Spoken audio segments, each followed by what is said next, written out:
Welcome to another episode of Citizen Science. I'm Kate. I'm Anna. And today we're talking about wind energy.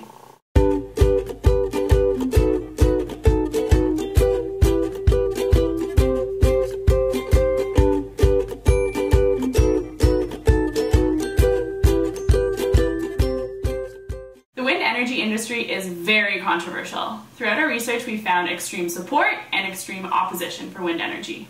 Why, you ask?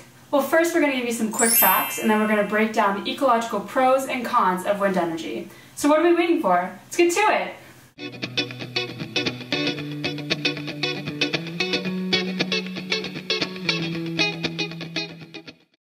Quick fact number 1. Wind energy is really simple technology. The big blades of the turbines spin, and they power a generator, which creates electricity, which is fed into the grid, which goes to your home, which lets you turn on a light. Quick fact number 2. The first electricity generating wind turbine was built in 1888 by a man named Charles Bush. Now more than 225,000 wind turbines operate around the world, generating energy. These turbines installed in more than 85 countries have a generating capacity of over 320,000 megawatts. That's enough energy to power 9 million homes. Quick fact number 3. Despite those impressive numbers, the amount of energy in a barrel of oil is huge compared to the amount generated from wind. So, non-renewables are still our primary source of energy.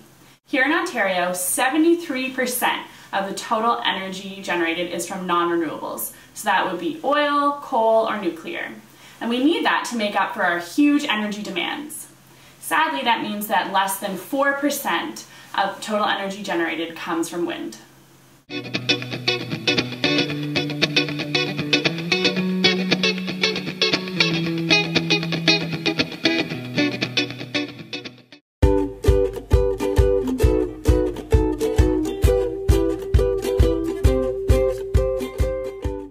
Pro number 1, and it's a really big pro. Wind turbines help reduce our carbon emissions. In 2013, wind energy stopped 96 million metric tons of carbon dioxide from being released into the atmosphere. That's equivalent to taking 16 million cars off the road, and that was in the United States alone. According to the most recent IPCC report, by 2100, the world must have no reliance on fossil fuels or else face devastating consequences. Fossil fuel use leads to a rise in CO2 levels, which in turn causes temperature increases globally, the acidification of the oceans, and will have unknown effects on species who are unable to adapt to those changes. Clearly, we must invest in renewable and clean energy sources. The oil sands and building pipelines, I just don't see that as a long-term solution to mankind and Canada's need for energy. So as far as wind turbines go, personally, I think they're great.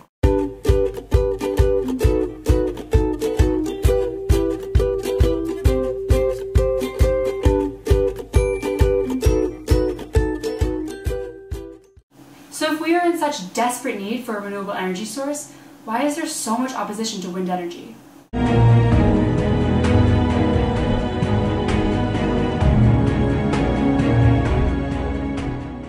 Con number 1. Birds suffer collisions. Most scientists agree that collision estimates for birds are between 2 to 4 birds per turbine per year. We lose 33,000 birds every year by wind turbines in the United States. Now that seems like a large number, but let's put it into context. 975 million birds are killed every year by buildings, and upwards of 1.3 billion birds are killed every year by domestic cats. Now it seems as though 33,000 birds isn't that significant. Others argue no loss of birds is insignificant. I just think there's far underestimated the potential damage the wind farms can do to, in particular, bird populations. These crazy arguments that say, well, cats do more damage, so why should we worry about a wind farm?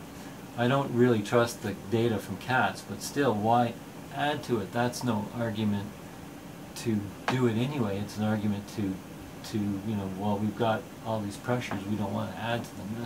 That's how I look at that. Con number 2. Bad separate collisions, especially long-distance migrants. Collision estimates for bats can be as high as 53 bats per turbine per year, suggesting that global annual bat fatalities could be as high as 10 million bats. Numbers-wise, this seems to be a bigger issue than bird collisions. Why such high collision estimates? The literature suggests that bats might see tall turbines as possible roosting and mating sites. In fact, one study showed that turbines greater than 65 meters in height killed a significantly greater number of bats. Scientists weigh in why this is particularly concerning. Bats are already suffering in this region from what's called white nose syndrome, which is a fungal disease that has wiped out large numbers of hibernating bats across northeastern northeastern US and Canada. So any additional impact to their numbers by having wind turbines put in place could be a very serious concern. Con number 3. Turbines may cause habitat alteration, which for birds could mean a decrease in their population numbers. In Ontario, scientists are worried about raptor populations. These open terrain hunters may suffer increased collision rates because they will be attracted to open areas where turbines will be situated. Whoa, whoa, whoa! I read that raptor populations will increase because this means there's more hunting habitat for these birds. So, what gives? Con number 4. We still know relatively little when it comes to wind turbine impacts on wildlife. Collision estimates are merely that, just estimates, and we still don't know how wind turbines will affect wildlife behavior.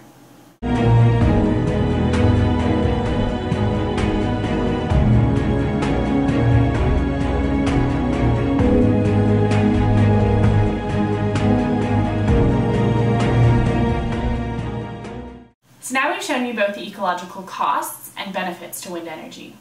What's the verdict?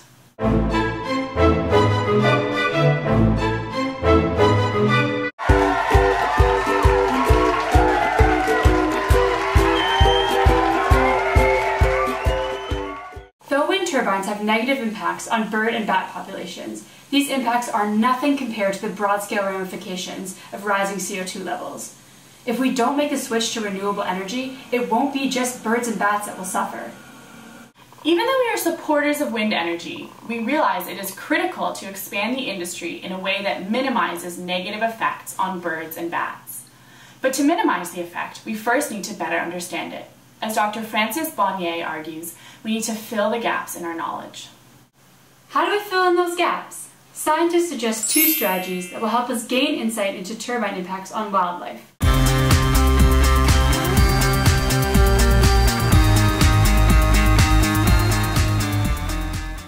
The first is to use sensing and imaging technologies, which would help reveal bird and bat behavior.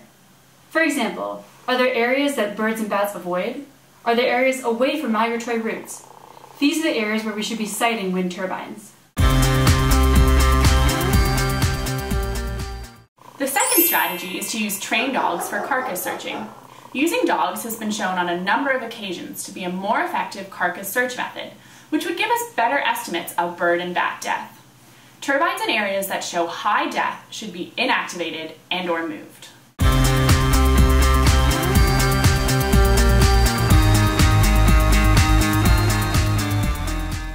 Both strategies will help us carefully site wind turbines.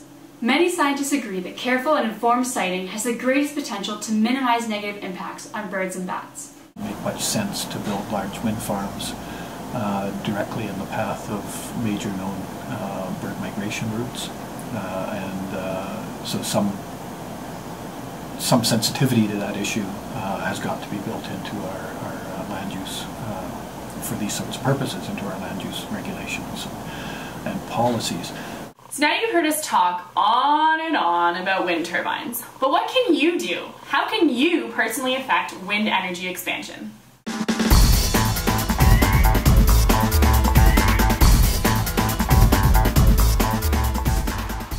Idea 1. Get informed. I've got good news, you've already started by watching this video. If you're interested in learning more, do some independent research and stay updated on wind energy expansion. Gathering all the facts is critical before you take a stand on such a controversial issue.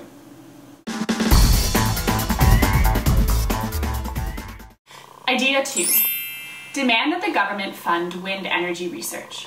Not only will this help to minimize negative turbine impacts on birds and bats, It also shows support for the wind energy industry. Support means expansion and therefore greater reduction in CO2 levels. Idea 3. Make everyday choices to reduce our carbon emissions. When we wash our clothes in cold water, unplug our appliances, and turn down our thermostat a degree or two, we contribute in small ways in the fight against rising CO2 levels. Thanks for watching our video. If you're interested in learning more, check out our blog at turbulentturbines.wordpress.com.